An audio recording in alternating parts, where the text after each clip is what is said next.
la première proposition du producteur, c'était de faire une saison 2 de Last Man, à laquelle j'ai dit non.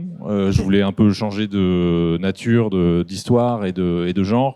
Donc il m'a proposé de faire le long métrage de Last Man, et là j'ai fait genre, ben non, t'as pas compris, moi je veux faire autre chose vraiment, et pas seulement changer de format, mais j'ai quand même envie de changer de format, de faire du long métrage, mais si ça te dit, moi je suis plutôt chaud pour faire de la science-fiction. Et en fait, Didier a été complètement conquis par cette proposition-là, et on s'est attelé avec Laurent Sarfati, qui est le co-scénariste du film, sur un scénario de SF qu'on a également soumis à Didier, qui nous a dit oui, banco, on y va, et on s'est lancé, quoi. Les difficultés qu'on a rencontrées sont celles que rencontre l'animation française en général, hein, c'est-à-dire réunir un budget conséquent et suffisant pour être à la hauteur des ambitions des films. C'est quand même, par contre, 5 studios d'animation différents qui ont travaillé sur le film.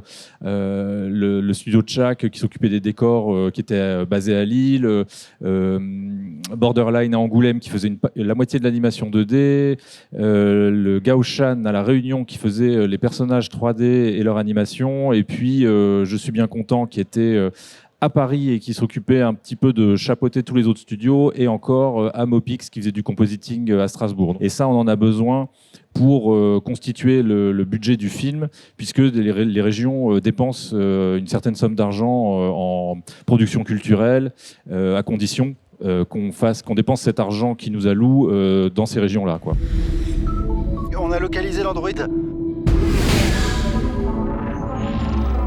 Vous voyez ça? Il s'est pas laissé faire, le gars. Eh, venez voir par ici!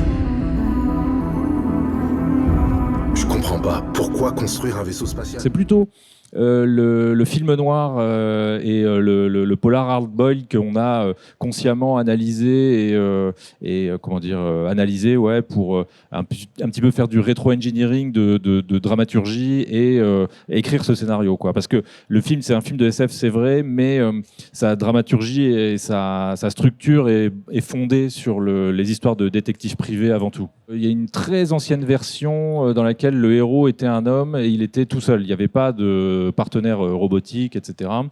Mais l'histoire avait vraiment pas grand-chose à voir. Et en fait, en développant, on s'est rendu compte que ça allait quand même beaucoup évoquer et parler d'intelligence artificielle, de robots. Et donc, il nous faudrait un personnage robotique aussi avec nous, principal, qu'on pourrait suivre jusqu'à la fin du film, parce que si on restait d'un point de vue purement humain, on n'aurait peut-être pas l'empathie qu'on espérait avoir avec cette thématique. On a conçu Mars comme une sorte de paradis des GAFAM, en fait, puisque quand on a commencé à écrire ce scénario, c'était les prémices des annonces de Elon Musk et de Jeff Bezos sur leurs intentions de construire soit des stations spatiales gigantesques, soit de coloniser Mars, etc. Et donc on avait aussi un peu leurs dessins ou des images qu'ils ajoutaient à ça. Alors, ça ne nous a pas directement servi, mais enfin, on connaît un petit peu leur univers qui est clean, propre, etc., mais qui, au fond, politiquement, est désastreux. Donc, c'est un peu ce qu'on a voulu faire. Et donc, en réalité, on a fait ce qu'on appelle une anti-utopie. C'est un truc un peu précis, c'est-à-dire que ça ressemble à une utopie, mais en réalité c'est une dystopie. C'est-à-dire que les habitants de cette ville ne se rendent pas compte qu'ils vivent dans une dystopie, en fait.